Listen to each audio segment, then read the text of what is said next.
Nilipat na sa Pasay City Jail si dating Bulacan 1st District Engineer Bryce Hernandez mula sa PNP Custodial Center. Alinsunod po ito sa mosyon ng Senado na siyang nagpa-contempt kay Hernandez nitong Lunes. Dinala si Hernandez sa PNP Custodial Center matapos humarap sa Kamara, kung saan hiniling niya na huwag siyang ibalik sa Senado dahil sa pangamba sa kanyang buhay. Bago na pagkasundoan na ilipat siya sa Pasay City Jail, nagkaroon muna ng mainit na debate ang ilang senador. May unang balita, si Jamie Santos. Maanghang ang salitang binitawan ni Senator Jinggoy Estrada sa kanyang privilege speech sa Senado. Mariin niyang pinabulaanan muli ang pagdawit sa kanya ni Engineer Bryce Hernandez sa issue ng kickback sa flood control project sa pagdinig ng Kamara. I have been jailed. I have been vilified, crucified, and publicly humiliated. But I will never allow the likes of Bryce Hernandez to turn the tables on me. Pagkatapos ng privilege speech, naungkat ang pagkakalipat kay Hernandez sa PNP Custodial Center. Na-contempt ng Senado si Hernandez sa pagdinig noong Lunes bago siya humarap sa pagdinig ng Kamara. Martin Romualdez called me and said that their committee was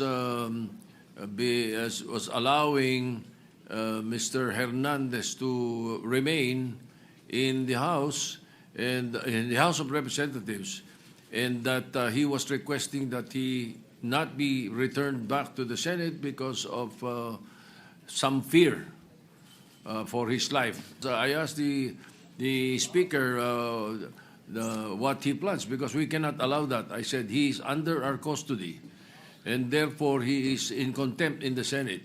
Pag iniwan namin sa inyo, sabi ko, ibig sabihin niyan para namin pinawalan. Kaya dinala si Hernandez sa PNP Custodial Center para nasa supervision pa rin ng Senate Sergeant at Arms. Is there a possibility that we can commit him back here in the Senate? Of course, during the he is still under custody of the Senate, and therefore Let him be jailed here, Mr. President. indirects. We had to give in to the request of the Speaker. As we speak, the jurisdiction of the person of Bryce Hernandez belongs to the Senate. Yes, and that's why we can call him here anytime we need him. Tanong ni Senate Minority Leader Alan Peter Cayetano, bagamat nire-respeto raw niya ang desisyon ni Soto, ito ba ang bagong patakaran ng Senado? Because under the present rule, kung sino may jurisdiction, siya yung magde-decide. So, What we did was what we call parliamentary courtesy in accepting the proposal that he be not returned here but still under the care of the Senate. We have also placed a witness to Muntinlupa, if you will recall. Yes. We also even sent somebody to the Pasay City Jail. So I don't see any reason why we cannot commit this particular fellow to the PNP Custodial Center. Giit naman ng dating Blue Ribbon Chairman na si Senador Rodante Marcoleta, di dapat baguhin ang patakaran. Nagmosyon siyang ibalik si Hernandez sa Senado. Not only because this is the condition that you gave them, but more importantly, in order to erase the perception that if he is here in the Senate, he is not safe. I will reject the idea that if he returns in the Senate, manganganib ang buhay niya.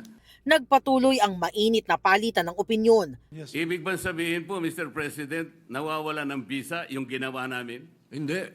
Ganun po pala. He's still in legal custody. Dapat po, igagalang po kung ano yung aming iniwan. Yes, doon tayo magsisimula. Ang iniwan ninyo, cite in contempt. Hindi and po. legal Nasa custody legal of the custody Senate. na po ng, He was still ng House. under the legal custody of the Senate. Mr. President, may I ask for a minute suspension? Session suspended.